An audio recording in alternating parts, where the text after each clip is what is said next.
በስመ አብ ወወልድ ወመንፈስ ቅዱስ አሐዱ አምላክ አሜን። አምላካችን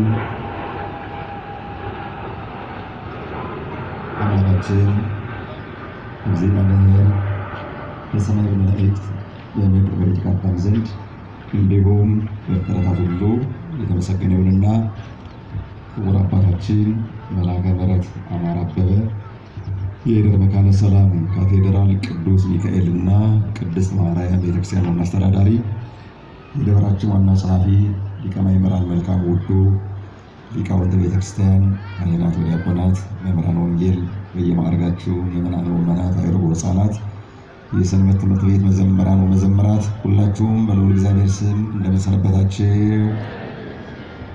እንደምን አደራችሁ? እንደምን አረፈዳችሁ? አሜን። የአምላካችን የልዑል እግዚአብሔር ስሙ በድጋሜ የተመሰገነ ይሁን። በመጀመሪያ ጣዕመ ዝማሬ ወረብ ላሰሙን ለሊቃውንተ ቤተክርስቲያን የቅዱስ ያሬድ አምላክ ይጠብቃችሁ ብላችሁ እልል ብላችሁ መድኃኔዓለም ኢየሱስ ክርስቶስን አመስግኑላችሁ። ሁለተኛም እነሱን ተከትለው እንዲሁ ጥሩ የሆነ ወረብ ላሰሙን ለሰንበት ትምህርት ቤት መዘምራን ወመዘምራት እድሜ ይስጣችሁ ብላችሁ አሁንም እግዚአብሔርን አመስግኑላችሁ።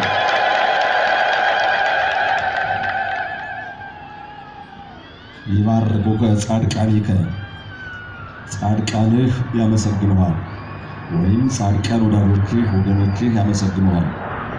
መዝሙረ ዳዊት 144 ቁጥር 10። የትምህርታችን ርዕስ የሚሆነው ይህ ነው።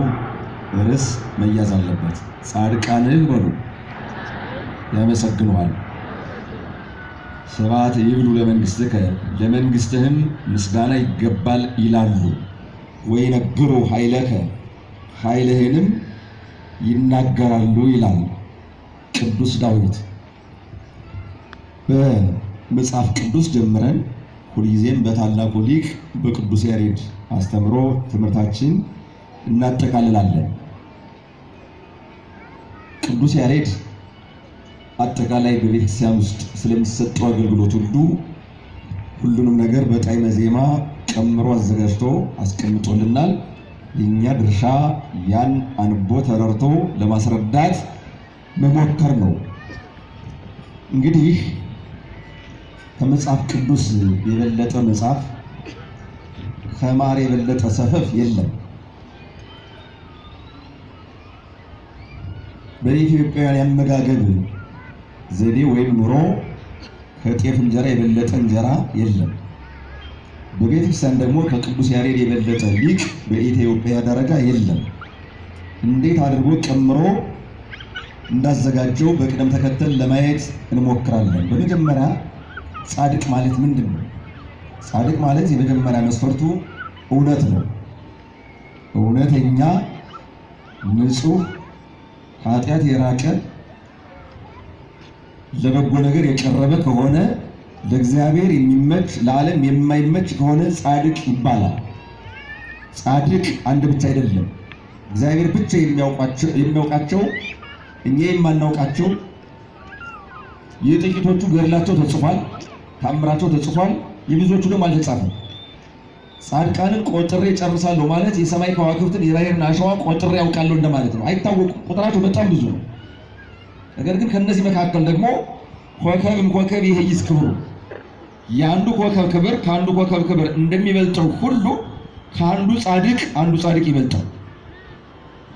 ከዚህ አንጻር በዛሬው ዕለት በመላ ኢትዮጵያ ኦርቶዶክስ ተዋሕዶ አብያተ ክርስቲያናት የአቡነ ገብረ መንፈስ ቅዱስ አብያተ ክርስቲያናት ባሉባቸው ሁሉ ክብረ በዓላቸው የሚከበርላቸው አቡነ ገብረ መንፈስ ቅዱስ በኢትዮጵያ ደረጃ ርዕሰ መነኮሳት በኩረ ጻድቃን ናቸው። ብዙ ጻድቃን አሉ። የጻድቃን አለቃ ናቸው። የመነኮሳትም አለቃ ናቸው። እንደየቦታው ደግሞ እያንዳንዱ ቦታ ላይ ራሱ ጭኖ ጎልቶ የሚነገርለት አለ። በኢትዮጵያ ደረጃ ግን ጻድቅ ሲባል ከአቡነ ገብረ መንፈስ ቅዱስ የበለጠ የለም። ለምን ካላችሁ ከጽንሰታቸው እስከ ዕለተ ዕረፍታቸው ድረስ ሙሉ ታሪካቸው በተአምራት የታጀበ ነው። በተደጋጋሚ በመጋቢት 5ም በዛሬው ዕለትም ከአሁን በፊት እንደተማማርነው አባታቸው ስምዖን እናታቸው አቅሌስያ የሚባሉ አባታቸውና እናታቸው ትዳር መስርተው ሲኖሩ ለ30 ዓመት ሙሉ ልጅ ያልነበራቸው በኋላም ፍጹም እምነት የነበራት ቅድስት አቅሌስያ ቤተክርስቲያን ሄዳ ከቅድስት ሥላሴ ስዕል በርከክ ብላ ሰግዳ ስትማጸን ስትለምን ቅድስት ሥላሴ ያበሰሯት ሲያበስሯትም ክብሩ ከሚካኤልና ከገብርኤል ጋራ ክህነቱ ደግሞ ከመልከጼዴቅ ጋራ ትክክል የሚሆን ልጅ ተቀበይ ብለው እፍ ያሉባት። ከዚያ በኋላ ይህን ጻድቅ ወይም እኒህን ጻድቅ የጸነሰች ስትሆን ታኅሳስ 29 ቀን የተወለዱ። አንድን ሰው በዚህን ቀን ተጸነሰ በዚህን ቀን ተወለደ ማለት ነው መናገር ቀላል ነው። የእሳቸውን ልዩ የሚያደርገው የተጸነሱ በቅድስት ሥላሴ ብስራት ክብራቸው እንግዲህ ከመላእክት የመጨረሻዎቹ መላእክት ቅዱስ ሚካኤልና ቅዱስ ገብርኤል ናቸው።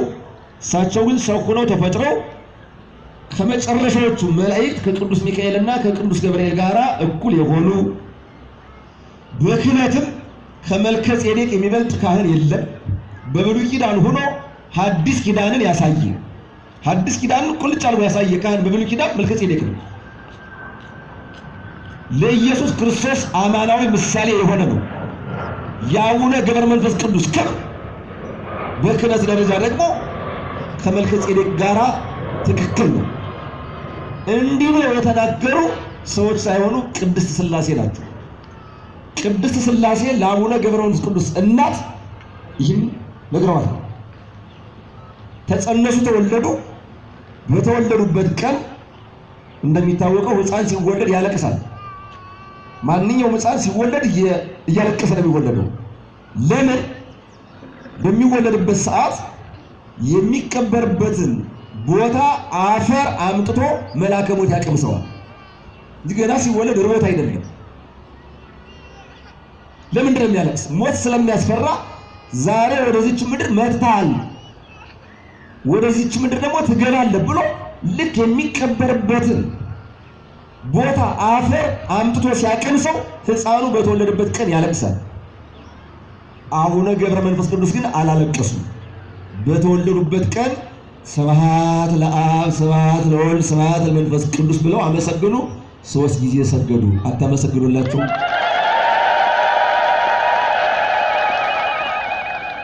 በ40 ቀናቸው አይደለም፣ በ40 ዓመታቸው አይደለም፣ በ562 ዓመታቸው አይደለም። በተወለዱበት ቀን ስብሐት ብለው ያመሰግኑ ናቸው። ታምር ማለት ይሄ ነው። ታምር ማለት ይሄ ነው። ድንቅ ነገር ማለት ይሄ ነው። ከዚያ በኋላ 3 ዓመት ሲሆናቸው መልአኩ ቅዱስ ገብርኤል ከሰማይ ወርዶ እቅፍ አድርጎ ይዞ ወደ እግዚአብሔር ወሰዳቸው። እግዚአብሔር አምላክ እሱ ራሱ ባርኮ ደግሞ እንደገና የወላጅ ምርቃን ለልጅ እንደሚያስፈልገው ለማጠየቅ ውሰድና ለእናቱ ስጣት፣ እናቱ ተመርቀው ተባርከው ብሎ እግዚአብሔር ለቅዱስ ገብርኤል ነገረው። ቅዱስ ገብርኤል መልሶ አመጣው። እናቱ ቅድስት አቅሌስያ ብቻ ሳትሆን ከአዳም ጀምሮ እስከዚያች ቀን ድረስ የነበሩት የታወቁ በገነትም ያሉት በዚች ምድርም ያሉት አባቶች አቡነ ገብረ መንፈስ ቅዱስን ባረኳቸው፣ መረቋቸው። ከዚያ በኋላ የእሳቸው መኖሪያ የዓለም ስላልሆነ ብዙ ባሕታውያን ወደሚኖሩበት ገዳም ወስዶ አባ ዘመደ ብርሃን ለሚባል መነኩሴ የሰጣቸው። አባ ዘመደ ብርሃን የሚባሉት አባትን ገብረ መንፈስ ቅዱስን ሲያዩት በሕፃንነት ሲያዩት ከሸመገሉ በኋላ እሳቸው በሚል ቋንቋ እንደምንግባባ ተስፋ አድርጋለሁ እቅፍ አድርገው ስመው ወስደው ከገዳማቸው አስገቡት። በሥርዓትና በሕግ አሳደጉት። ብሉይና ሐዲስ እየተማረ አደገ። በዚያን ጊዜ ዲቁና እንኳን ለመቀበል ብሉይና ሐዲስ መማር ያስፈልግ ስለነበረ ብሉይ ኪዳንን ሐዲስ ኪዳንን በደንብ አድርገው ተማሩ። አባ አብርሃም የሚባል ጳጳስ ነበረ ወይም ነበሩ። ወደሱ ወይም ወደ እነዚህ አባት ወስደው ዲቁና እንዲቀበሉ አደረጓቸው። በግዕዝ አነጋገር አንተ፣ በአማርኛ እሰው።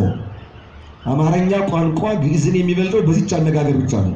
እሰው አንቱ በማለት ግልጽ ነው አይደል? ሐሳቡ ወደ አቡነ አብርሃም ወይም ያን ጊዜ ወደነበሩት አባ አብርሃም ወደሚባል አባት ወስዶ ዲቁና እንዲቀበል አደረገው። ዲቁና በተቀበለበት ቀን እንደ እስጢፋኖስ ጸጋን የተመላ ሆነ። ቀጥሎ ቅስናን ተቀበለ። ቅስና ከተቀበለ በኋላ በዚህ ዓለም አልኖርም ብሎ ብቻውን ጭው ባለ በረሃ መኖር ጀመረ። ጭው ባለ በረሃ ሆኖ ራሱን መክሰስ ጀመረ። እድሜ እየሸመገለ መጣ። አቡነ ገብረ መንፈስ ቅዱስ አሁን እድሜ እየሸመገለ ሲሄድ እሱ ወደሚለው ኃይለ ቃል ልመለስና የራሳቸውን ነፍስ ራሳቸው ይከሳሉ። ራቁትሽን በእግዚአብሔር ፊት ትቆሚ ዘንድ አለሽና ተግተሽ ጸልይ፣ ስገድ፣ ጾሚ እያሉ የራሳቸውን ነፍስ ያስተምሩ ነበር። ራሳቸውን በራሳቸው ማለት ነው። 300 ዓመት ሲኖሩ አንድም ቀን የዛፍ ቅጠል ያልቀመሱ የዱር ፍሬ ያልቀመሱ ሰው ሆነው ተፈጥረው እንደ መልአክ ሆነው የኖሩ ሲሆኑ ከ300 ዓመት በኋላ እግዚአብሔር አምላክ ተገልጾ አሁን በኋላ አንተን ሰው ያየህም መላእክት ግን ይጎበኙሃል፣ በፈለክ ጊዜም በአንድነቴ በሶስትነቴ እገለጽልሃለሁ። ነገር ግን አሁን ሌላ ሀገር ኢትዮጵያ የምትባል ሀገር አለች። በዚያች ሀገር ከኃጢአት ያልወጡ ሰዎች አሉ። ወደዚያች ሀገር ትሄዳለህ። የብርሃን ሰረገላ ይሰጥሃል። ቅዱስ ገብርኤል ይመራሃል፣ አራዊትም ይታዘዙልሃል የሚል ቃል ነገራቸው። ቅዱስ ገብርኤል እየመራቸው የብርሃን ሰረገላ ተሰጥቷቸው በፊትና በኋላ 60 አንበሶችንና 60 ነብሮችን አስከትለው ሀገረ ግብጽ ወደ ኢትዮጵያ መጡ። ወደ ኢትዮጵያ በመጡበት ሰዓት ያረፉበት ቦታ ምድረ ከብድ ይባላል። ከዛ ቀጥሎ ወደ ታላቁ አምሳለ ደብረ ታቦር ወደሚባለው ወደ ዝቋላ ነው የመጡ። ከዚያ አካባቢ ነው ሲጸልዩ ሰዎች የማይገባ ስራ ሲሰሩ አዩዋቸው፣ አዘኑ። እነዚህን ካልማርክልኝ አልወጣም ብለው ኃጢአት የሚሰሩ ስንት ሰዎች ለማዳን ወደ ባህር ገቡ። ባህር ውስጥ 40 መዓልት 40 ሌሊት ከቆዩ በኋላ ተስካረህን ወይም መታሰቢያን የሚያደርገውን ምሬልሃለሁ ውጣ ሲላቸው እግዚአብሔር አምላክ መላውን የኢትዮጵያን ሕዝብ ካልማርክልኝ አልወጣም ብሎ 100 ዓመት ነው የቆዩት። የአካባቢውን ሕዝብ ለማስማር 40 ቀን፣ መላ ኢትዮጵያን ለማስማር 100 ዓመት። በዚህ ልክ ሲኖሩ በዛሬው ዕለት በዋናነት ጥቅምት 5 ቀን የእሳቸው በዓል የሚከበርበት ቅድም ርዕሰ ደብር አባ ዘራ ዳዊትም የሊቃውንቱን ወረብ ከመጀመሪያው እስከ መጨረሻው እንደተረጎሙላችሁ በዛሬው ዕለት አስራት የሚል ቋንቋ ለመጀመሪያ ጊዜ የምናገኘው በኦሪት ዘፍጥረት ምዕራፍ 14 ላይ ነው። አብርሃም ለመልከ ጼዴቅ ከ10 ሰጥቶታል። አብርሃም ላይ ሰጠ። ልብ በሉ። አብርሃም ለመልከ ጼዴቅ ከ10 ሰጠው። እግዚአብሔር ግን በዓለም ካሉ ሀገሮች ቀድሞ ለእናቱ ለድንግል ማርያም በዛሬው ዕለት ደግሞ ለአቡነ ገብረ መንፈስ ቅዱስ ኢትዮጵያን አስራት አድርጎ የሰጠበት ቀን ነውና ይህን ላደረገ ለአምላካችን እግዚአብሔር ክብር ምስጋና ይድረሰው ብላችሁ አመስግኑ። ሀገርን አስራት አድርጎ መቀበል፣ ሌሎች ያላቅማችሁ አትጩሁ በሏቸው። ኢትዮጵያ የድንግል ማርያም የአስራት ሀገር፣ የአቡነ ገብረ መንፈስ ቅዱስ የአስራት ሀገር ናት። ብዙ የምንሰማው ነገር ስላለ አቡነ ገብረ መንፈስ ቅዱስ እንደተናገርኩት በኩረ ጻድቃን ናቸው። ጻድቃን ደግሞ እግዚአብሔርን ያመሰግኑታል። ለመንግስት ክብር ምስጋና ይገባል እያሉ ያመሰግኑታል። ቅዱስ ዳዊት በተደጋጋሚ ይህን ቃል ተናግሯል። ቅዱስ ያሬድም ያመጣው ይህን ነው። ዳዊትኒ ይቤ ይባርኩከ ጻድቃኒከ፣ ዳዊትም እንዲህ ብሏል፣ ጻድቃን ያመሰግኑሃል። በአቡነ ገብረ መንፈስ ቅዱስ እየተመሩ ጻድቃን ሁሉ እግዚአብሔርን ያመሰግናሉ። ለአንተ መንግስት ምስጋና ይገባል እያሉ ጻድቃን ያመሰግናሉ። ጻድቃን ሁልጊዜም የሚያመሰግኑ በባህሪው ህልፈት በስልጣኑ ሽረት የሌለበትን የማይሻረውን ሰማያዊ ንጉስ ነው።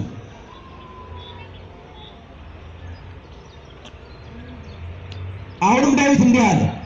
ዳዊትን ይቤ በርእሰ ሰረቀለ ጻድቃን መዝሙር 96 ቁጥር 10 ላይ ለታፈቅሩ ለእግዚአብሔር ጽልእዋ ለኪት፣ እግዚአብሔርን የምትወዱት ክፋትን ጥሏት የአቅብ እግዚአብሔር ነፍሰ ጻድቃኑ እግዚአብሔር የጻድቃኑ ነፍስ ይጠብቃል። ወያድኅኖሙ እምኃጥአን ከኃጢአተኞች እጅ ያድናቸዋል። ብርክ ሰረቀ ለጻድቃን ወለርቷነ ልብ ትፍሥሕት ለጻድቃንና ልባቸው ቅን ለሆነ ብርሃን ወጣላቸው። ለእነ አቡነ ገብረ መንፈስ ቅዱስ ብርሃን ወጣላቸው። ድንቅ ከመሆናቸው የተነሳ ከፀሐይ በላይ ከሰማይ በታች 7 ዓመት ቆዩ። ይደንቃል አይደንቅም? ከፀሐይ በላይ ከሰማይ በታች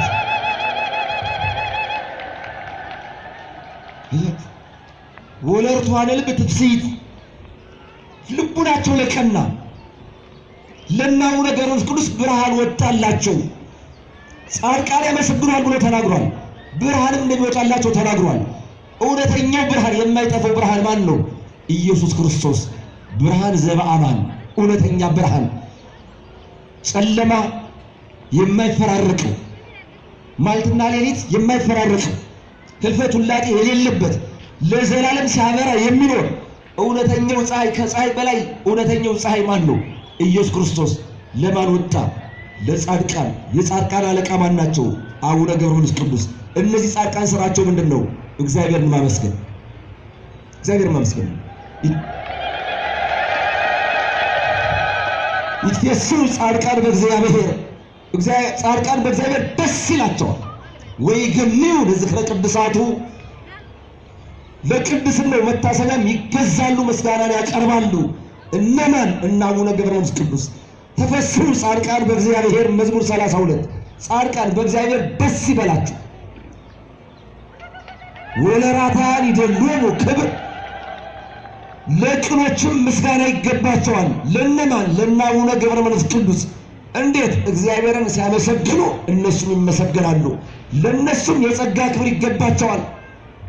ቅዱስ ያሬድ ይህን እንዲህ ይለዋል። በጣም በሚገርም አገላለጥ የገለጸ በተአምኖ ተጋደሉ፣ እግዚአብሔርን በማመን ተጋደሉ። በተአምኖ ኤሉ እግዚአብሔርን በማመን ዓለምን ዞሩ። ሎሙ ይደሉ አክሊል እላ ይረፉ በክብር በክብር ላረፉ ጻድቃን የክብር አክሊል ይገባቸዋል። ዘበምድር አስተሐቀሩ በዚህ ዓለም ያለውን ሹመት ሽልማት ናቁ። ዘበሰማያት አብደሩ በመንግሥተ ሰማያት ያለውን መረጡ። አጽራሪሆሙ አገሩ ጠላቶቻቸውን በእግራቸው እርግጥ በእጃቸው ጭብጥ አድርገው ገዙ። የአቡነ ገብረ መንፈስ ቅዱስ ልዩ ነው። እንደ አንበሳ ጉልበተኛ እንደ ነብር ቁጠኛ የለም። 60 አንበሶችን 60 ነብሮችን ቀጥ አድርገው ገዟቸው። አታመሰግኑ? ጸላሄሙ አገሩ ከመይርከቡ ዛፍቀሩ የወደዱትን ያገኙ ዘንድ እና አቡነ ገብረ መንፈስ ቅዱስ የወደዱ ማንን ነው? እግዚአብሔርን። ማንን ነው? መንግሥተ ሰማያትን። ይችን ምድር ናቁ፣ መንግሥተ ሰማያትን መረጡ። መንግሥተ ሰማያትን ወደዱ። የወደዷትን የመረጧትን መንግሥተ ሰማያትን አገኙ። እንዴት ብለው? በሃይማኖት ተጋድሎ አድርገው። እንዴት ብለው? ከገዳም ወደ ገዳም ዙረው፣ ከግብፅ ወደ ኢትዮጵያ፣ ከምድረ ከብድ ወደ ዝቋላ፣ ከዝቋላ ወደ ምድረ ከብድ 365 ቀናት ከተወለዱበት ጊዜ ጀምሮ ለ562 ዓመት ሙሉ ያለምንም ማቋረጥ መላእክትን መስለው እግዚአብሔርን ሲያመሰግኑ የኖሩ ይባርኩ ጻድቃን አንተን ያመሰግኑሃል። እነዚህን ጻድቃን ምን አላቸው ኢየሱስ ክርስቶስ? ይገርማል። ጻድቃኔ ይቤሎሙ ወዳጆቼ ጻድቃኖቼ ይላቸዋል። ፈድፋደ አፍቀሮሙ እጅግ ወደዳቸው። እንዴት ወደዳቸው? ይሰማል። ፀሐዩ ጠነከረ። እውነት ነው። እኔ ወደ ኋላ ወደ ጥላዋ ጠጋ እያልኩ እናንተን ብቻ አደርቃቸዋለሁ። እስኪ እኔም ወደ እናንተ ቀረብ ልበል። ይገርማል። ጻድቃኔ ይቤሎሙ ወዳጆቼ ጻድቃኖች አላቸው። ፈድፋደ አፍቀሮሙ እጅግ ወደዳቸው። በየማኑ አንበሮሙ በቀኙ ያስቀመጣቸው። በፍስሐ ወበሰላም ደብረ መቅደሱ አውረሶሙ በሰላምና በደስታ ደብረ መቅደሱ መንግሥተ ሰማያት መቅደሶች ሀነጸ መቅደሱ ማርያም ብላ አልሰበክም? መስማት አለቀ። ደብረ መቅደሱ ይህን ቤተክርስቲያን ሐናጺ ሰራው። ቅዱስ ፓትርያርኩ ባረኩት። መንግሥተ ሰማያትን ግን የሰራት ራሱ እግዚአብሔር ነው። እየሰማችሁ ነው? ማን ነው የሰራት? እንተ ኬንያ ወገባሪያ ወልደ እግዚአብሔር ነው ቅዱስ ያሬድ። መንግስተ ሰማያትን የሰራት ምድራዊ ኃላፊ ነው? የዚህ ዓለም ጠበብቶች ናቸው? አይደለም። እግዚአብሔር የሰራት ቤተ መቅደስ አለች። ያች ማናት? መንግስተ ሰማያት። ጻድቃን የት ገቡ? በፍስሐ በደስታ በሰላም ደብረ መቅደሱ አውረሰኑ። የመቅደሱን ደብር አወረሳቸው። ለማን? ለጻድቃን። ከጻድቃን አንዱ ማን ናቸው? አቡነ ገብረ መንፈስ ቅዱስ። አንዱ ሞር ብቻ ነው? አይደለም። የጻድቃን ሁሉ አለቃ። ሌሎቹ ጻድቃን እየመሩ ከሌሎች ጋር ሆነው ይባርኩ ከጻድቃኒከ ስብሐት ይሁን ለመንግሥትከ። ጻድቃን ያመሰግኑሃል፣ ለአንተ መንግስት ምስጋና ይገባሃል። አመስግኑ። አሁን ሞላ ታጣ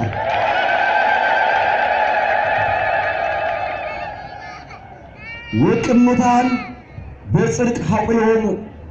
የጻድቃን ወገናቸው በጽድቅ ዝናር የታጠቀ ነው። ጠለ ገዳም ይሰሰዩ፣ ጠለ ገዳም ወይም ጠለ ገዳም ይሰሰዩ። ሌሎቹ ጻድቃን እኛ የምንበለውን እንጀራ ሳይሆን እኛ የምንቆረጥመውን ቆሎ ሳይሆን በዱር ያለ የዛፍ ቅጠል እየበሉ ኖሩ። ምስለ እንስሳ ገዳም ይነብሩ፣ ከዱር አራዊት ጋር ይኖራሉ። ጸውዑ አብ ከመ ይንሥኡ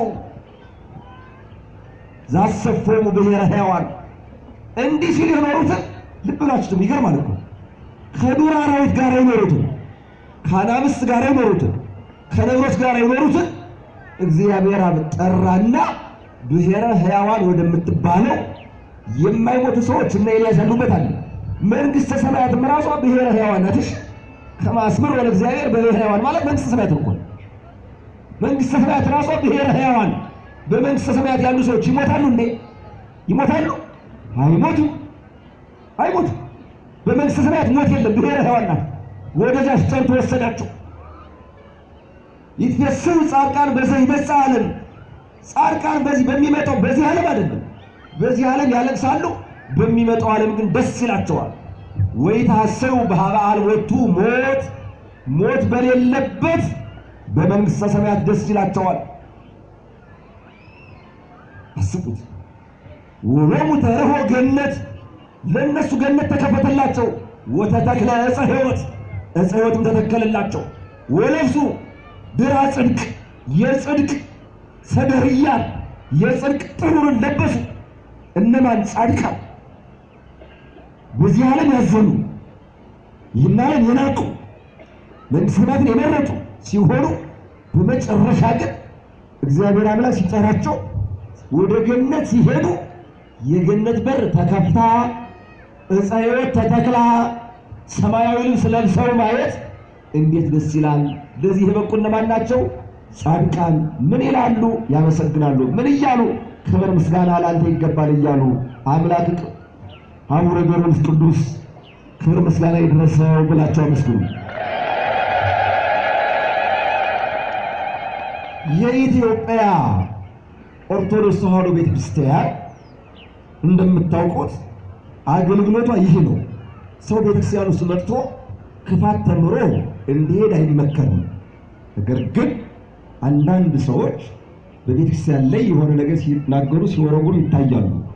የቤተክርስቲያን ስድብ የሚመክቱት የቤተክርስቲያን አገልጋዮች ልጆች ናቸው። የቤተክርስቲያን ደም የሚመለሰው በመጽሐፍ ቅዱስ ኃይለ ቃል ነው። ቅድም እንደተናገሩት ከመጽሐፍ ቅዱስ የበለጠ መጽሐፍ የለም።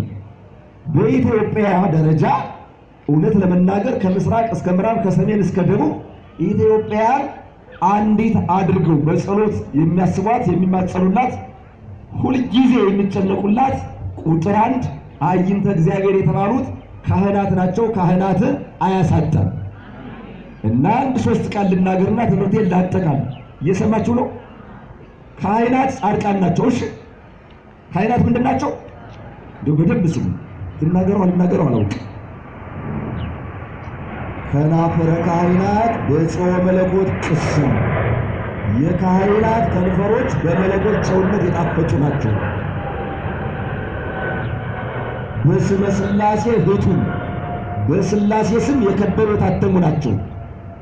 የማን? የካህናት ከንፈሮች ከሁሉ በተለየ ሁኔታ ከሁሉ እለ ይነባ ምስጢረ ለሰሚ መድምን፣ የሚናገራቸው ምስጢራትም ለሚሰማው ሁሉ ድንቅ ናቸው ወይም ድንቅ ነው።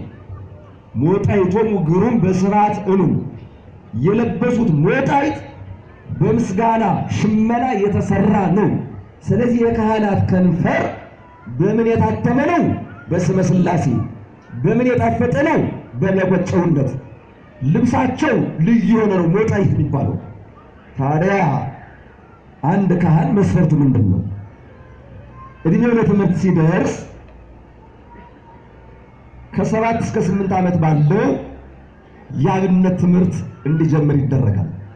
ትምህርት ቤት በገባበት ቀን ጥያቄ ይጠየቃል። እየሰማችሁ ነው ምዕመናን? ሲጠየቅ የትምህርት መጀመሪያው ማን ነው የሚል ጥያቄ ነው የሚጠየቀው። አንዱ ተማሪ እስከሚረዳ ድረስ ሀ ይልል ይችላል ወይም አትገጽ ይልል ይችላል። የትምህርት መጀመሪያው ሀ ነው ካለ ኤክስ ነው። የትምህርት መጀመሪያውም አትገጽ ነው ካለ ኤክስ ነው። ቆይ ስማኛው አካንተ የትምህርት መጀመሪያው በቤተ ክርስቲያን ትህትና ነው። ምንድነው? ትህትና ነው ብሎ ከመለሰ ትክክለኛ ነው ይባላል። ትምህርት ቤት ከገባበት ጊዜ ጀምሮ መምህሩን አንተ አይልም። እየሰማው አንተ አይልም። ሲጠራም ደግሞ ለምሳሌ መልአከ ምሕረት አማረ አበበ የቅዳሴ መምህር ናቸው። ቅዳሴ በሚያስተምሩበት ሰዓት አንድ ተማሪ እሳቸው መምህር ተብለው እያስተማሩ የኔታ አማረ አይልም። የኔታ ነው የሚለው የኔታ ነው የሚለው የኔታ አማረ የኔታ ነው የሚለው ግልጽ ነው አይደል? በፕሮቶኮል በአውደ ምሕረት ፕሮግራም ሲመራ ትክክል ነው። የኔታ ነው እንጂ አፉን ሞልቶ የመምህሩን ስም እገሌ የኔታ ይላል። ከዚያ በኋላ ቀን ፊደል ይቆጥራል፣ ሌሊት የቃል ትምህርት ይማራል። የዘወትር ጸሎት እንደጨረሰ ይህን የምልበት ምክንያት በደንብ ስሙ። አፋቸውን ሞልተው ቄስ ሆዳም ነው ብለዋል አይደል? ግዕዝ ቋንቋ ጠንቋይ ነው ብለዋል አይደል? 3 እና 4 ማለት ያምላካሉ ብለውናል አይደል? እኛ ነው መልስ የምትሰጥ ታውቃላችሁ። ከዚያ የዘወትር ጸሎትን በቃሉ ያጠናል። ያን ከጨረሰ በኋላ በ64 የተከፈለ እንደገና ደግሞ በዕለታት በ7 የተከፈለ የ7 ቀን ውዳሴ ማርያምን በቃሉ ያጠናል። ያን ከጨረሰ በኋላ በ13 የተከፈለ አንቀጸ ብርሃንን በቃሉ ያጠናል። ሌሊት ነው የሚማረው። ልብ በሉ፣ ሌሊት በጨለማ ነው። ቀጥሎ የእመቤታችን ሙሉ ሕዋሳቷን ዘርዝሮ የሚያመሰግን መልክአ ማርያም የሚባላል ያን በቃሉ ያጠናል። ቀጥሎ የኢየሱስ ክርስቶስን ሙሉ ሕዋሳቱን ዘርዝሮ የሚናገር መልክአ ኢየሱስ የሚባላል ያን በቃሉ ያጠናል። ይህን የሚማረው ሌሊት ነው። ቀን ደግሞ ፊደልን በደንብ ከለየ በኋላ አቡጊዳ ነው በደንብ ፊደልን የሚለየው አቡጊዳ ሲማር ነው። ያን ከለየ በኋላ መልእክተ ዮሐንስን በደንብ ይማራል። ያን እያጠና ከሄደ በኋላ ቀን መዝሙረ ዳዊት 150 መዝሙረ ዳዊት 15ቱ ነቢያት የሶሎሞንን መኃልየ መኃልይ የሚባለውን ቅጥቅጥ አድርጎ ይማራል። አሁን እንዳልኳችሁ መልክአ ኢየሱስን የቃል ትምህርት ከጨረሰ በኋላ ተመልሶ በንባብ ብቻ የተማረውን የ7 ቀን ውዳሴ ማርያም በዜማ ይማራል። እየሰማችሁ ነው? ዳዊቱን ከጨረሰ በኋላ እንደገና ደግሞ ከመጀመሪያው ጀምሮ ሲሆን 3 ጊዜ። ያለዚያ ግን ዳዊት 2 ጊዜ ያልተማረ ሰው ዳዊትን ይዘዋል አይታሰብም።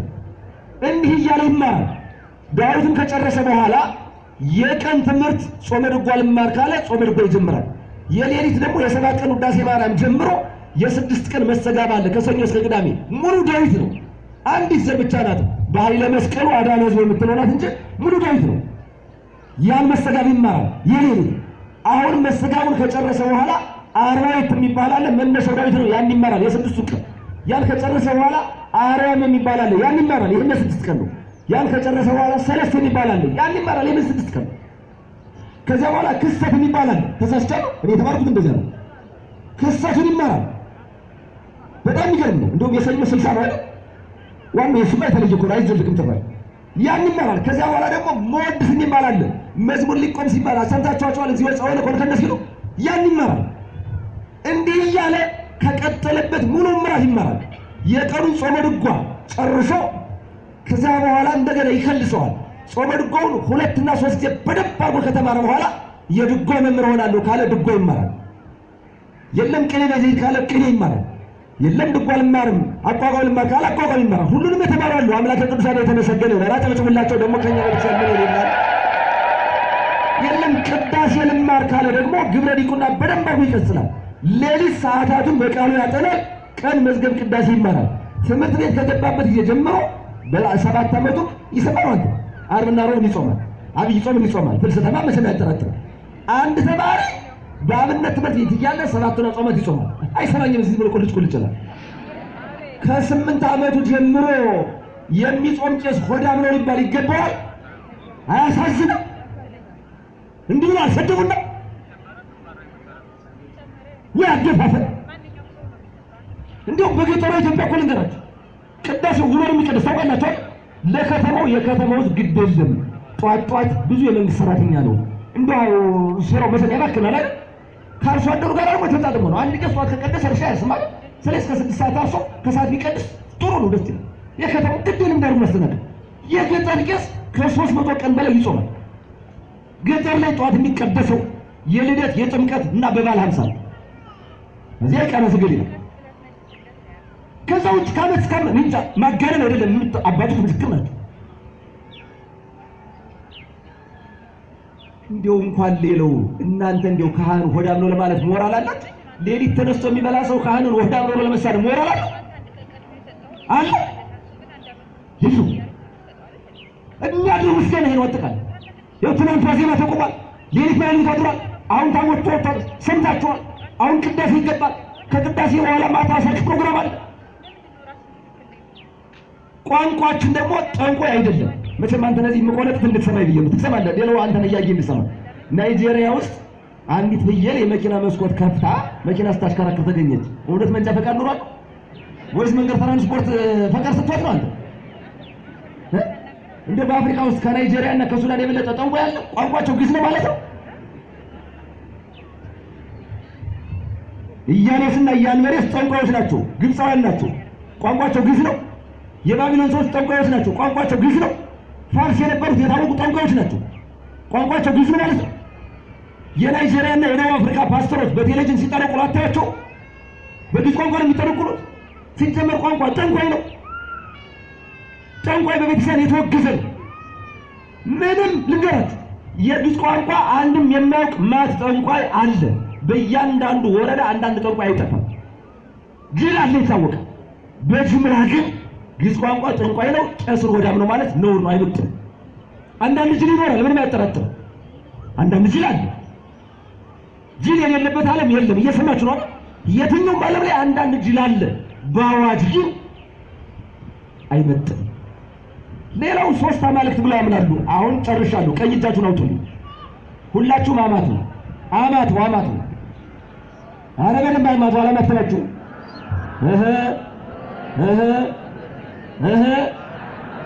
በቃ እኔ ይችን የማውቃት ሕፃን ሁኜ ፊደል ካልቆጠሩ ቤተሰቦች ነው። የሚገርመኝ በስመ አብ ወወልድ ወመንፈስ ቅዱስ አሃዱ አምላክ ነው አይደል? አንድ ገበሬ የኢትዮጵያ ክርስቲያን ገበሬ እንደውቀዋል። በአብ ስም በወልድ ስም በመንፈስ ቅዱስ ስም አንድ አምላክ ብዬ ነው አይደል? አይደል? እንጂ በስመ አብ ወወልድ ወመንፈስ ቅዱስ ካለ በኋላ ሰለስቱ አማልክት የሚል አለ ታገኛላችሁ። እኛ 3 አማልክት ብለን እናምናለን። 3 አካላት አንድ አምላክ እና አቡነ ገብረ መንፈስ ቅዱስ ሲያመሰግኑ የነበረ ይሄን በተወለዱበት ቀን እሳቸው ምንድን ነው ያሉት? ስብሐት ለአብ ስብሐት ለወልድ ስብሐት ለመንፈስ ቅዱስ አይደል ያለው? ይባርኩከ ጻድቃኒከ ጻድቃን ያመሰግኑሃል። በዛሬው ዕለት ኢትዮጵያን አስራት የተቀበሉበት የመጨረሻው ባለ ዕረፍታቸው መጋቢት 5 ሁላችንም ለዚህ ያድርሰን። ስብሐት ለእግዚአብሔር ብለናል።